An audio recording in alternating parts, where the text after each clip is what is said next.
I followed my dreams and opened an antique store to have adventures and spend time as a family. Sometimes you have to climb a mountain and open some new doors to find the treasures inside. This is our life, this is our adventure, and this is Curiosity Inc. So on this episode, we are going to do a little change up with the cars at my house.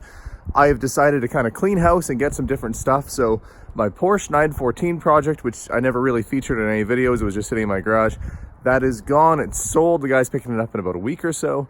My boat, as much as I loved it, we found it in that barn. We had it out for 2 summers. Sold the boat. Actually went to a museum where it's going to be on display. I'm kind of sad it's not going to go back in the water, most likely, but it is going to be preserved for as long as they have it. So that's really good news. My Volkswagen van that I use to tow the boat, well, I've already got one big vehicle, the old ambulance back there, which does a great job of hauling stuff around. So I didn't need another giant vehicle, so I sold the van. So now what I'm left with is, well, my wife's car, which is just a normal car. It's a Volvo. My Airstream trailer, which pretty soon I'll have to sell that too. And my little MGB, which today, this thing has been sitting in my garage for, I don't know, probably about 7 months. It's been insured, but I haven't actually done the final work it needs on it to get it completely roadworthy. So I'm taking it into the shop this morning, and then I'm going to pick up a new car. So come along with us on the adventure today.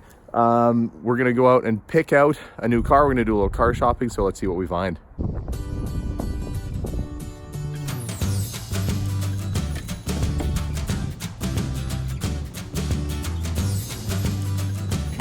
And if you haven't driven inside of an old MGB before, they are cozy inside. I'm 6 feet tall. I have maybe like about an inch of space above my head here. But I do fit. I'm sandwiched in like a glove inside of this vehicle. And we're gonna take it to the shop today, cruise down the highway, and go get the final little bits fixed up on it. Basically, just as far as I know, the horn isn't working. That's pretty much the major thing wrong with it, and I think my heater fan might need some adjustment. So not too much really. It's not a bad little car.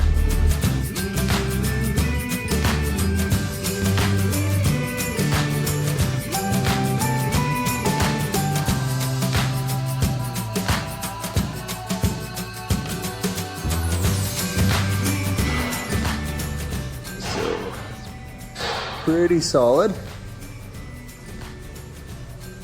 And I don't see any holes through the floor. The rockers aren't giving it. It looks like it was yellow at one time. It looks like it's been a couple colors. It's probably had a couple paint jobs.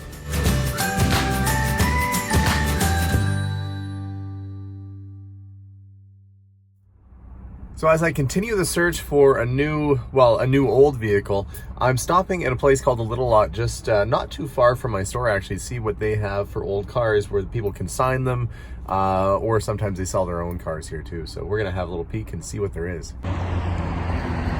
Now it is the end of the season, so there's probably not as much here as there normally is. They're not quite open yet, so I have to kind of peek through the bars here. 48 Pontiac. That's a driver, says 4,000 bucks. Nice. It's another ambulance back there. Volkswagen that time. Well, that would definitely have good storage capacity. 4,600 bucks. That is an unusual vehicle around here. Little Chevy C10, 57 Chevy 2-door. I'll have to go over there and have a closer look at that. Lincoln Capri.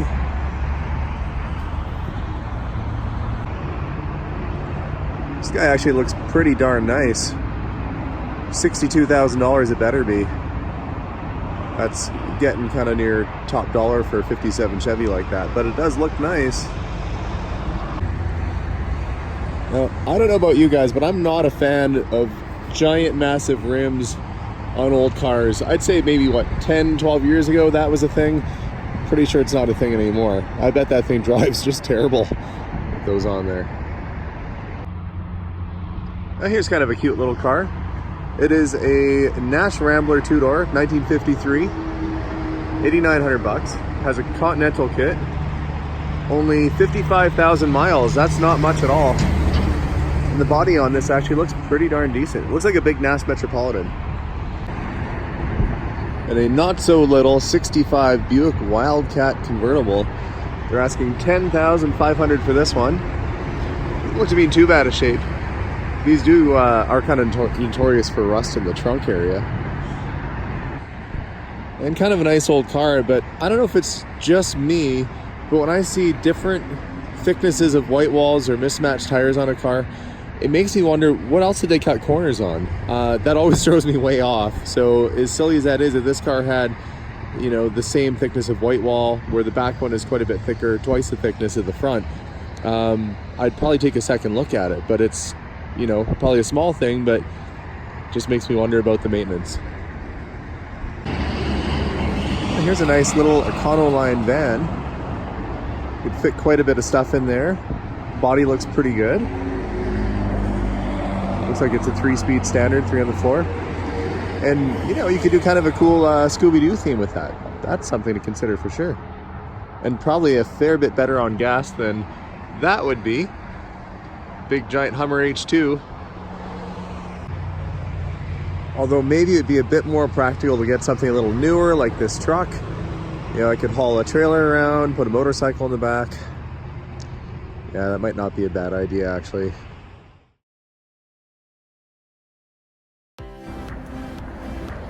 All right, so I dropped my car off at the shop. They are gonna check out why the horn and the heater fan aren't working. I'm sure it's probably just a relay or something, and get my inspection. Now, if you have a car that's been off the road for a while here, you sometimes have to get what's called an out-of-province inspection. So it just means that your car isn't in the system, so you gotta put it back in. So it's usually about $100 or so. Would I know how to fix the heater fan and horn? Probably. I'm sure I could. It's not a big deal. It's just a matter of time, and that's why a lot of people take their stuff into the shop. Not that we couldn't figure it out, there's not time to do it right now. But I'm waiting for an Uber, which I'm gonna be taking to go pick up my new car, and I've got my plate with me, ready to go. So next time you see me, it should be picking up my new car.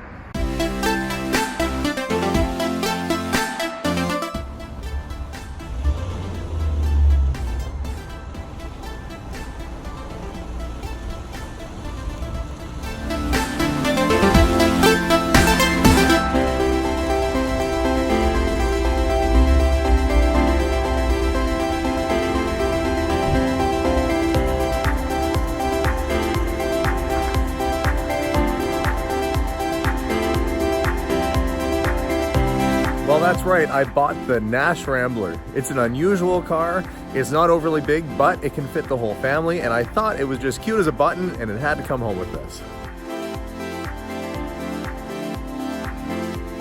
And the old lacquer paint isn't actually in bad shape, it's just dull. Lacquer paint does get oxidized, and with a good polish, this car will shine right back up.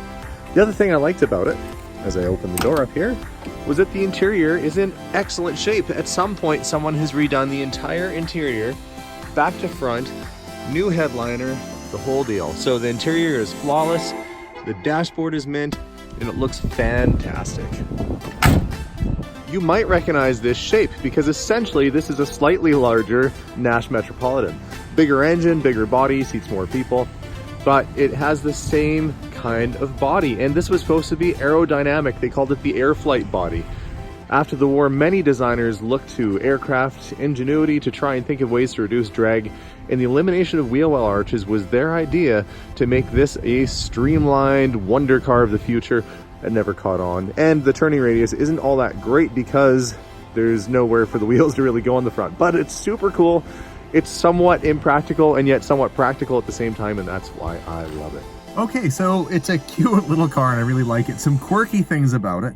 One is that when you start the car, you actually do it with your foot on the clutch. The starter isn't the key like a normal car or even a push button.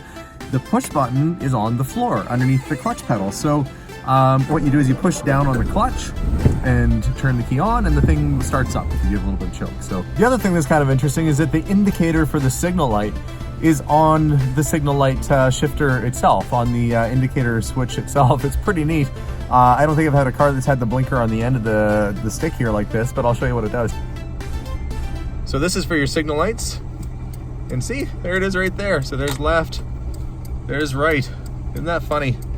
That seems to work pretty good. The dashboard in this car kind of reminds me of an old 1950s mixer. It's that mint kind of color, which I actually really like. But it's very clean and very space age. It's a very simplistic car. There's one gauge right in the middle there of the steering wheel. That's it. It reminds me of like the Nissan Pao, which was a retro Japanese car. I feel like they were kind of emulating some of the throwback features that this car has. The heater fan is right here, and I'm leaving it on and at full because it's kind of working and keeping me warm. Little ashtray in the middle. It's got this little slide out glove box right there, which you know, it's basically like a little tray that pops out. All in all, the interior is really nice. Headliner's in fantastic shape. Back seat's good. So yeah, it's a comfy little car. Here we're gonna get the first reaction of the kids to the car. See what they have to say.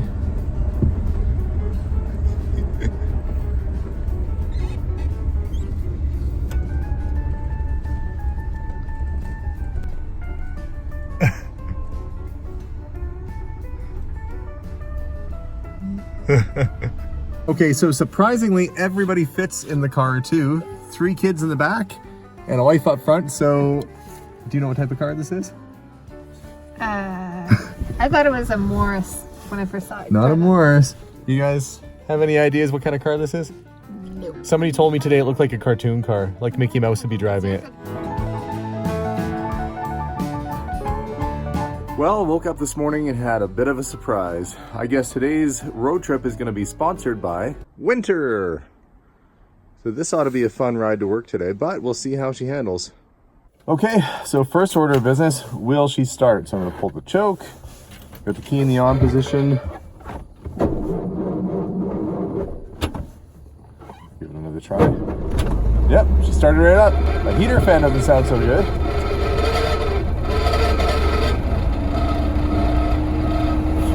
Sound a little bit better.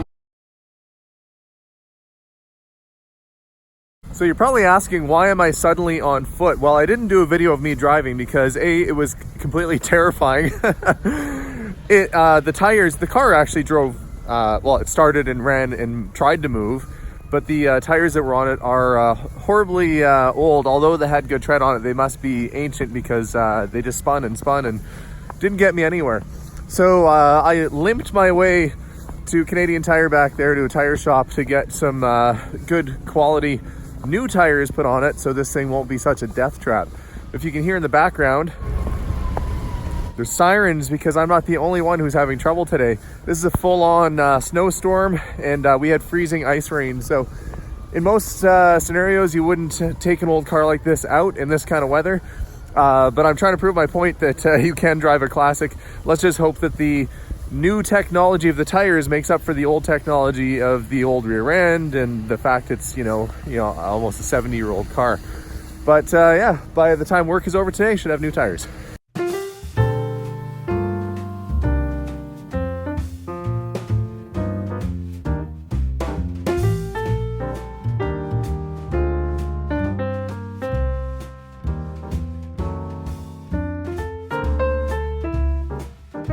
So it is night and day with the new tires on this thing. It is performing almost as good as a new car. And I have to say that the heater is working really well. I'm actually sweating, it's so warm in here.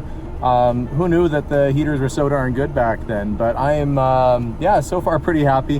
One thing I did find out is that I do have to get new wheel cylinders as these ones are seeping a little bit. So that means I have to take it easy on the brakes because if seeping wheel cylinders get your brake drums oily, that means little to no traction. I've ordered the new parts and they're on their way, so that will be fixed up soon.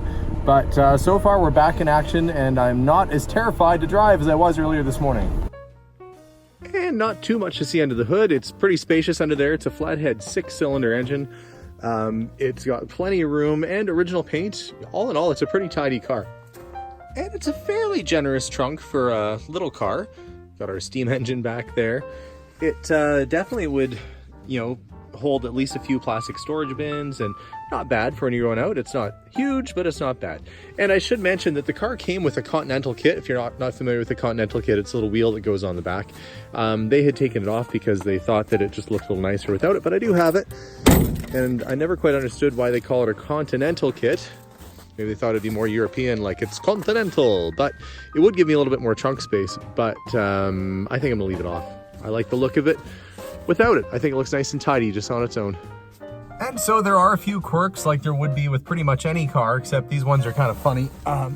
One of the quirks is that the little horn button here falls off on occasion, so I'll be driving along and it'll pop off. So the gasket is just worn out, so that's not a bad fix. I can do that. The other thing is, with it being 6 volt, the electricity flows faster when you got the car revving. So when you slow down, your signal lights goes slower and slower and slower, and as you speed up, it goes faster. So it's got a bit of a character to it, which I've run into that on other older vehicles too, where the way the generator works is just different than a new car. But if you couldn't find a more quirky car than that, my goal was to find something under 10,000 in driving.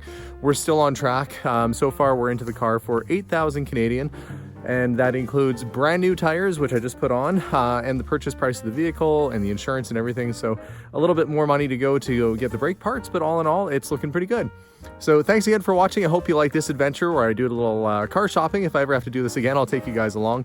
But I hope you like the new ride and hope you like our channel. If you haven't yet, make sure to hit that subscribe button. You can check us out online at curiosityedmonton.ca, on Facebook and Instagram as well. Thank you so much, guys. We'll see you all soon, and bye for now.